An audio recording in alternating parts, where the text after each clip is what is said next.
सुबह के 7 बज गए थे। साकेत और काया की सुहागरात बीत चुकी थी। साकेत की आंखें खुली तो उसके मन में एक उदासी थी।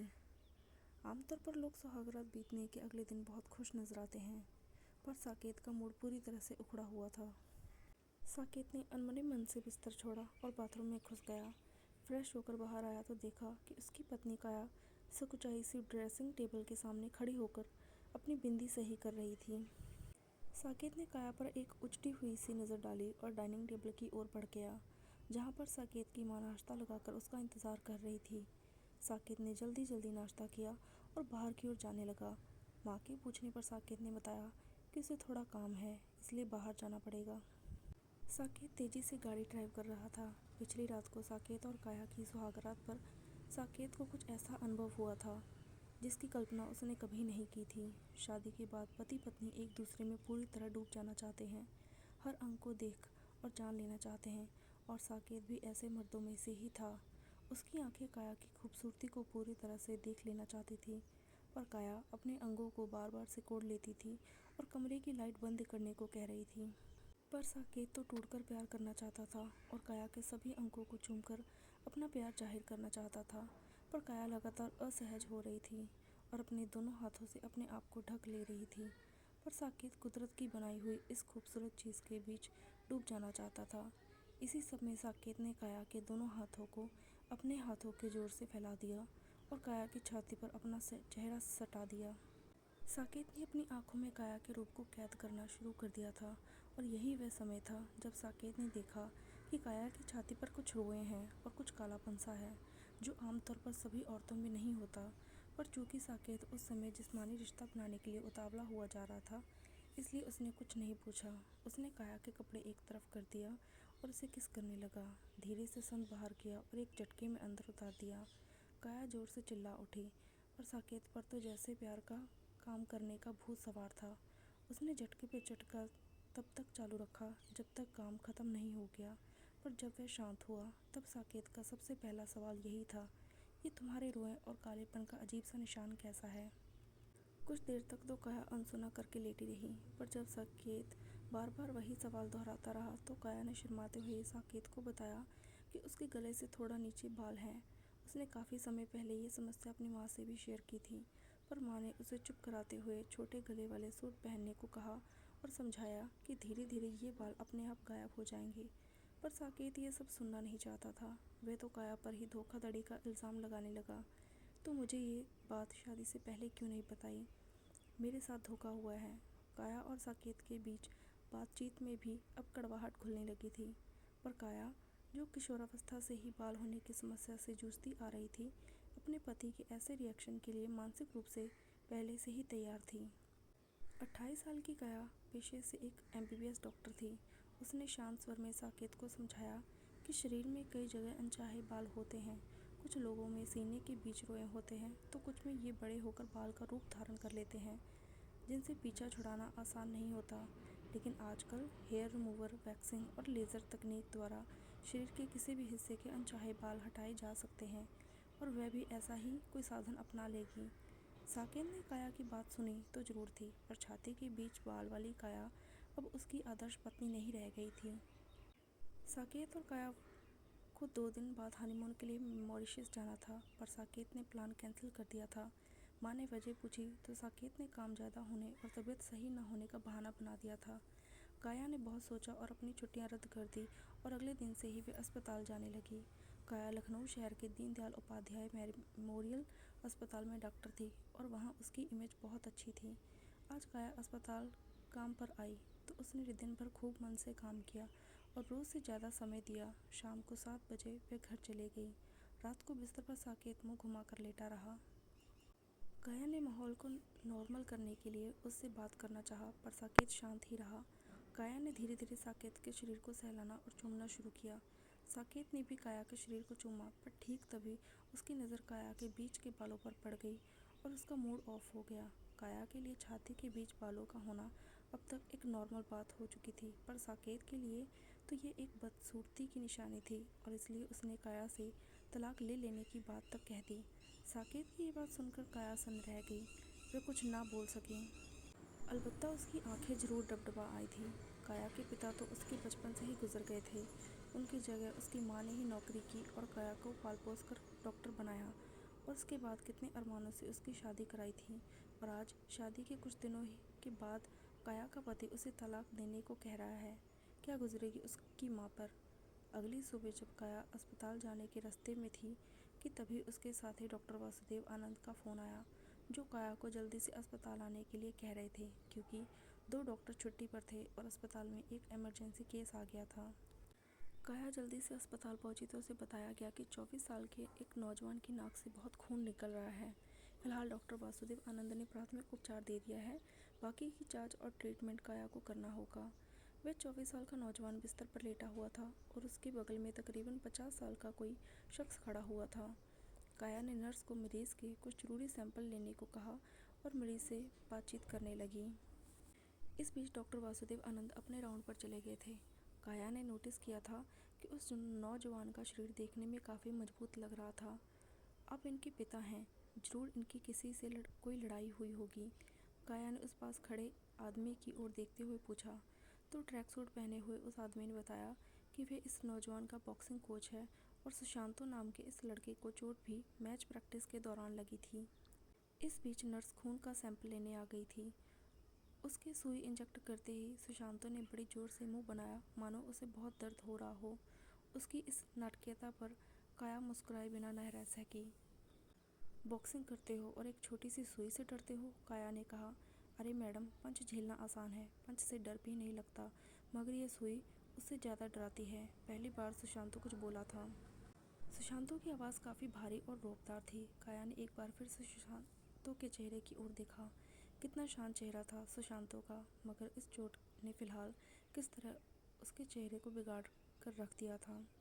बातचीत रोककर काया बाकी की जांच करने लगी थी। काया ने सुशांतो के कोच को बताया कि उसे सुशांतो को तकरीबन 48 घंटे के लिए अस्पताल में छोड़ना होगा और उसके बाद ही वे पूरी तरह से ठीक हो पाएगा। सुशांतो के कोच पूरी तरह आश्वस्त हो गए थे और शाम को काया घर वापस आई तो उसे कमरे में बैठे साकेत के उतरे और खिसियाहट भरे चेहरे का सामना करना पड़ा। घर आते ही वही सब परेशानियां और शिकायतें।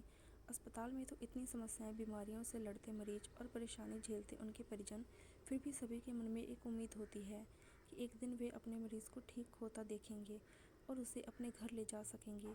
पर काया की ज़िंदगी में तो कुछ ऐसी समस्या आ चुकी थी जिसका इलाज तो फिलहाल काया को भी समझ नहीं आ रहा था।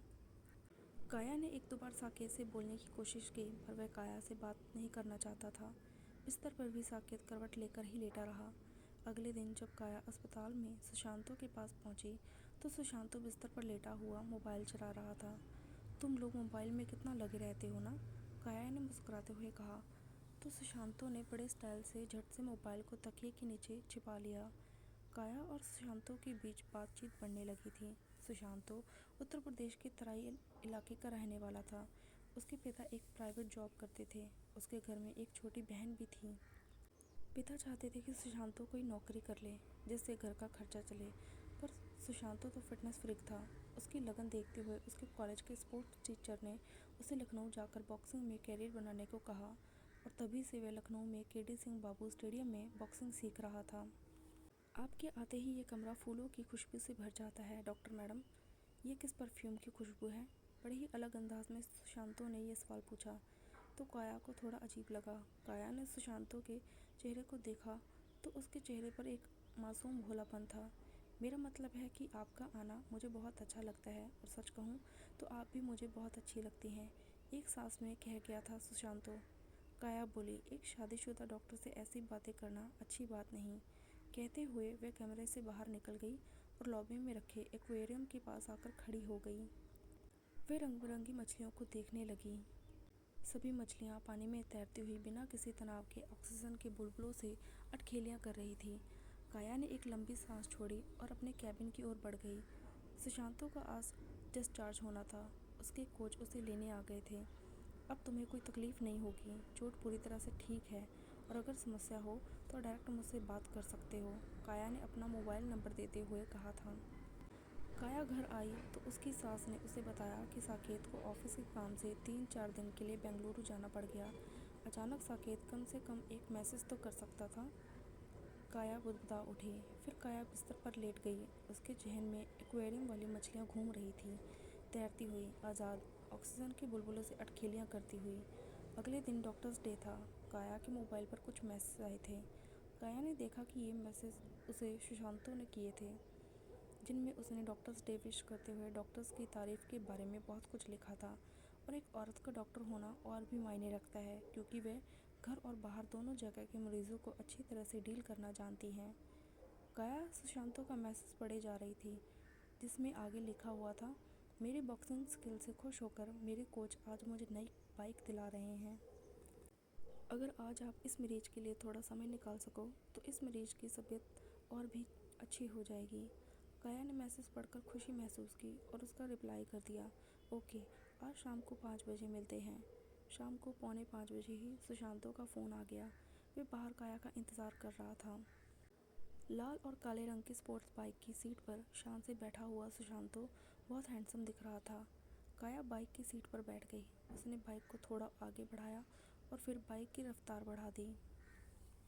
काया के रेशमी बाल हवा में लहराने लगे थे और सड़क पर वो सबको पीछे छोड़कर आगे बढ़ता जा रहा था। अचानक से जब भी सुशांतो को ब्रेक लेना पड़ता तो काया सुशांतो की पीठ से टकरा रही थी।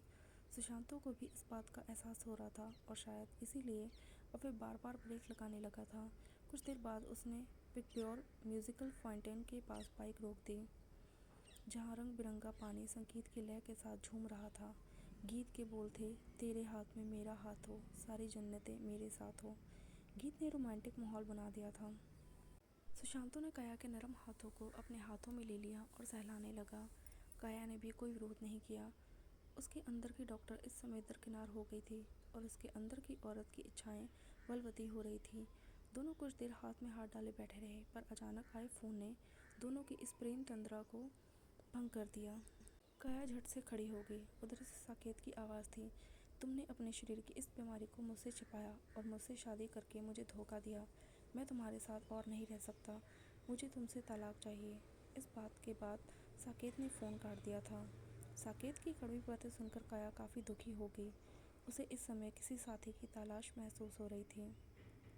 उसे न जाने क्या महसूस हुआ कि वह अपनी उम्र से छोटे सुशांतो के सीने से लग गई। एक डॉक्टर और मरीज का रिश्ता अचानक सतरंगी हो चला था। आसपास के लोग अजीब नज़रों से सुशांतो और काया को देख रहे थे, पर उन दोनों को अब किसी की परवाह नहीं थी। काया को घर जाकर नींद नहीं आई। वे एक दोराहे पर खड़ी थी। एक तरफ उसका पति था जो उससे नफरत करता था, दूसरी तरफ प्यार से लबरेज सुशांतो था। पर क्या उससे कम उम्र का सुशांतो अल्हड़ या फिर मौकापरस्त तो नहीं था? काया रात भर सोचती रही और सुबह होते होते वह किसी नतीजे पर भी पहुंच गई थी। अगली सुबह अस्पताल से ही काया ने सुशांतो को मैसेज किया, आज मेरा बर्थडे है, मुझे विश नहीं करोगे? ये मैसेज पढ़ते ही सुशांतो खुशी से झूम उठा और ताबड़तोड़ बधाई संदेश और शेरो शायरी भेजने लगा। इन सब की ज़रूरत नहीं है, शाम को मिलकर केक काटते हैं, काया ने मैसेज किया। उसने थम्स अप का इमोजी देते हुए ओके का मैसेज भेज दिया। शाम को सुशांतो बाइक लेकर पहले से ही खड़ा था।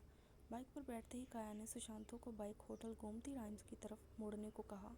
गूगल मैप पर लोकेशन देखने के बाद उसने बाइक को उसी दिशा में मोड़ दिया। तकरीबन 20 मिनट के बाद वे दोनों होटल गोमती राइम्स के अंदर थे, जहां पर काया ने खुद ही केक वगैरह का इंतज़ाम कर पहले से करा रखा था। ये एक खूबसूरत सा कमरा था जो हनीमून कपल्स के लिए रिजर्व रखा जाता है। उन दोनों ने केक काटा और सुशांतो ने कुछ लाइनें भी भूली, जिन्हें वे पहले से लिख कर लाया था। काया, तुमसे मिलने के बाद तन्हाइयाँ मुझे भाती हैं। हर तरफ तुम्हारी परछाइयाँ नज़र आती हैं। तुम दुनिया में सबसे खूबसूरत हो। तुम्हारे आगे परियां भी कमतर नज़र आती हैं। कविता की लाइनें ख़त्म होते ही काया रोमांचित हो गई थी और उसके गले लग गई और उसके मजबूत बदन को सहलाने लगी। सुशांतो की नसों में बहता खून लावा बनने लगा था और उसकी सांसें भी तेज चलने लगी थी। उसके होठ आगे बढ़े और काया के होठों से टकरा गए। वे दोनों एक दूसरे की सांसों की खुशबू महसूस करने लगे थे। काया ने पूरी तरह से खुद को सुशांतो के हवाले कर दिया था। काया के बदन से कपड़े अलग हो चुके थे। सुशांतो ने हाथ कभी काया को सहलाते तो कभी दबाते। काया ने अधखुली मदहोश आंखों से देखा कि सुशांतो की नज़रें उसकी छाती के बालों पर बार बार जा रही थीं, पर उन नज़रों में उदासी नहीं थी, बल्कि प्यार झलक रहा था। कमरा दहक चला था। उसने जल्दी से काया को बेड पर लिटा दिया। सन तो तैयार था, फिर उसने जल्दी से अंदर भेज दिया। काया खुद में सिमट गई। उसने सुशांतो से कहा, रुको मत, बस जल्दी जल्दी काम करो। बहुत दिन से प्यासी थी मैं, आज प्यास बुझेगी मेरी। सुशांतों ने तेज झटके दिया और काम हो गया। दोनों ने अपनी अपनी मंजिल पा ली थी। मेरे इन बालों से तुम्हें नफरत नहीं हुई? धीरे से काया ने पूछा। जहाँ असली प्यार होता है वहाँ नफरत के लिए कोई जगह नहीं होती। और फिर ये बाल तो तुम्हारे रूप की रेशमी परछाइयाँ हैं, इन्हें तो और प्यार करने की ज़रूरत है, इन्हें कभी मत हटाना। सुशांतों ने बालों को सहलाते हुए कहा। शादी करोगे एक तलाकशुदा से? काया ने पूछा। मेरे जैसे आदमी को एक डॉक्टर से अच्छी पत्नी कहाँ मिलेगी? उसने कहा। उस दिन के बाद होटल घूमती राइम्स का ये कमरा कई बार उन दोनों की प्यार का गवाह बना। काया ने अपनी छाती के बालों को किसी भी तरीके से रिमूव करना छोड़ दिया था क्योंकि सुशांतों को वह सब पसंद था। किसी भी हार्मोन गड़बड़ी के चलते आए जिस्मानी बदलाव को वह कमी नहीं मानता था। उस दिन काया घर पर थोड़ी देर से पहुंची तो साकेत घर पर नहीं था। काया ने अपना सामान पैक करना शुरू कर दिया था और मैसेज करके साकेत को बता दिया कि अब वह उसकी नफरत और नहीं सहेगी क्योंकि वह उसे तलाक देने के लिए तैयार है। काया ने अपने मैसेज में लिखा, मैं किसी और रूप में किसी और के साथ अपनी नई ज़िंदगी की तरफ कदम बढ़ाने जा रही हूँ, किसी ऐसे के साथ जो मेरे इन बालों की रेशमी परछाइयों को प्यार करेगा, नफरत नहीं। इसके बाद काया ने मैसेज भेज दिया था। काया बाहर खड़े सुशांतों की बाइक पर आकर बैठ गई। वे दोनों अपने अरमानों और एक नए आसमान की तरफ बढ़ चले जा रहे थे, एक सतरंगी आसमान की तरफ।